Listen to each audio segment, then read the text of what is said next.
జహీరాబాద్‌కి సంబంధించినటువంటి మొదటి ప్రశ్న, కేసీఆర్ పాలన కంటే రేవంత్ పరిపాలన మెరుగ్గా ఉందా అని మీరేమనుకుంటున్నారు అని అడిగితే, ఉంది అనే వాళ్ళ సంఖ్య 41% అయితే, లేదు అనే వాళ్ళ సంఖ్య కూడా దాదాపు అంతే, చెప్పలేమనే వాళ్ళ సంఖ్య అత్యల్పం. సో 50-50 అంటే అప్పుడు గట్లే ఉంది, ఇప్పుడు గట్లే ఉంది అనేటువంటి పరిస్థితి చాలా స్పష్టంగా జహీరాబాద్ నియోజకవర్గంలో కనపడతా ఉంది. రేవంత్ పాలనకు మీరు ఇచ్చే మార్కులు ఎన్ని అంటే 25 మార్కులు ఇచ్చే వాళ్ళ సంఖ్య 44% అయితే, 17% పైగా ప్రజలు 75 మార్కులు, 50 మార్కులు ఇస్తే 100కు 100 మార్కులు ఇచ్చిన వాళ్ళ సంఖ్య కూడా ఎక్కువగానే ఉంది.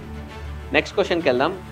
ఉద్యోగాల కల్పనలో కేసీఆర్ కంటే రేవంత్ బెటర్ అనుకోవచ్చు అంటే, రేవంత్కు పాజిటివ్గా ఎక్కువ ఇక్కడ జహీరాబాద్ ప్రజలు అభిప్రాయం వ్యక్తం చేశారు.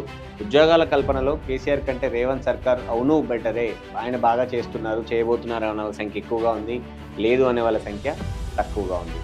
మరో క్వశ్చన్కి వెళ్దాం. నెక్స్ట్ క్వశ్చన్, కాళేశ్వరంకి సంబంధించి ఆ ప్రాజెక్టులో అవినీతి జరిగిందని మీరు నమ్ముతున్నారంటే, అవును అవినీతి జరిగిందని నమ్ముతున్నాం అనే వాళ్ళ సంఖ్య 58.6%. బీఆర్ఎస్ పార్టీ ఎమ్మెల్యే అక్కడ గెలిచారు. బీఆర్ఎస్ పార్టీకి గత అసెంబ్లీ ఎన్నికల్లో అక్కడ ప్రజలు తీర్పునిచ్చారు, గెలిపిస్తారు. అలాంటి చోట కూడా అవును కాళేశ్వరం ప్రాజెక్టుకు సంబంధించి అవినీతి జరిగింది కేసీఆర్ టైంలో అని నమ్ముతున్నాం అనే వాళ్ళ సంఖ్య ఎక్కువగా ఉంది. ప్రచారమే లేదా నమ్మట్లేదు అనే వాళ్ళ సంఖ్య తక్కువగా ఉంది, కానీ సమానంగా ఉంది.